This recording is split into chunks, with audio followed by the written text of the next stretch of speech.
Okay, so I've moved you way back here so that you can see when you're the talent, what does the talent see? Now, I don't know if you can actually see. We might have to move up a little bit closer, but if you look at the top of the camera, first of all, we see the teleprompter on the bottom that's still not turned on, but you'll see way up on the top there a red light. That's called the tally light, and that's going to indicate which camera is on, which camera is live, which camera is hot. Now, if you're the camera operator, how do you actually know which... let's actually bring you closer rather than the camera.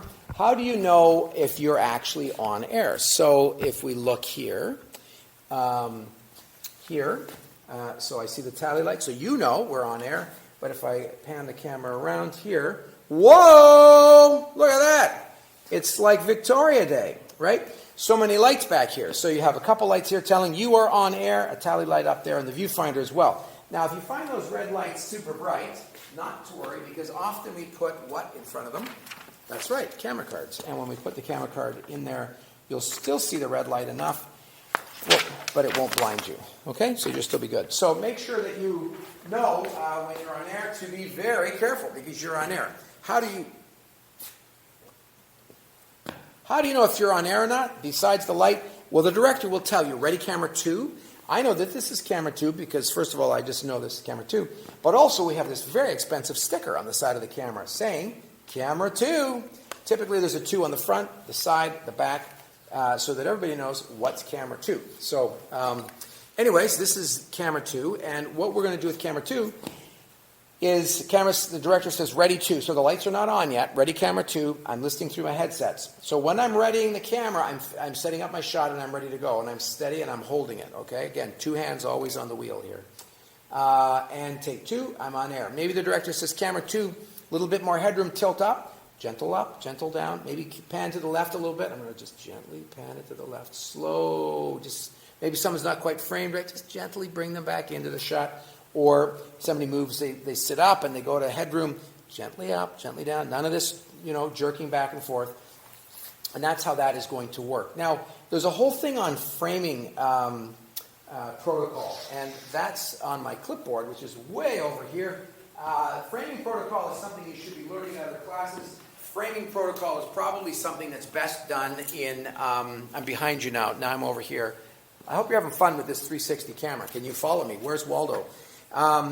There's a whole framing protocol, wide shot, medium shot, close-up, extreme close-up, and all of these shots are used for different things. These are the tools that we use as filmmakers to tell a story, not just with script, not just with lighting, not just with sound. Right? One of my favorite movies, Raiders of the Lost Ark. Listen to the first 3 minutes of that film. The sound is fabulous. Absolutely fabulous. And it's really engaging. It really locks in. Sound is very important. But so does framing. The super wide shot, which is what you've got there, is a very different feel than if I come up really close and get huge and in your face. Same thing with your framing. You want to learn what a medium close-up shot and an extreme close-up shot is. This is best by looking up some examples, but there's material that you can get from us as well.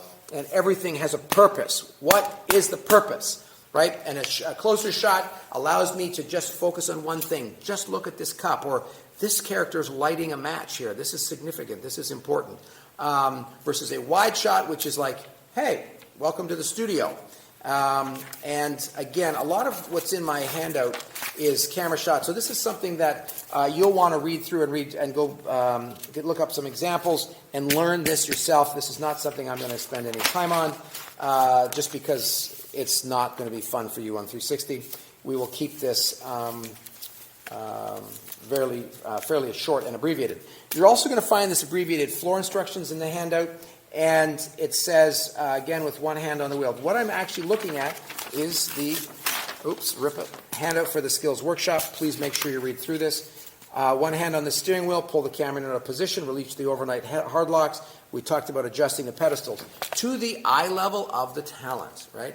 So if I'm just shooting generally, I'm going to put it to where it's comfortable for me. That's typically what most people do. But eye level put to the camera or to the talent makes it objective. I'm towering over you, and now we're just having an eye-to-eye conversation. Eye level versus higher up changes the feel. Or down. No. May I have some more soup, please? Right? A whole different feel to the shot based on where you put your framing, higher or lower. As a director, you want to be thinking about that. And that is something that the director will decide, not you, the camera person. Again, your wheels are down here, one wheel versus three. This is all in here. Use the one-wheel steer to reorient the base if the pedestal of the pedestal is needed. Otherwise, keep the three-wheel steering engaged. Put on the headset, adjust the volume. Okay, this is all the stuff, panning, etc., etc. Floor director's headsets. Let's actually talk now about the floor director, and then we will come pretty much to the end of our workshop.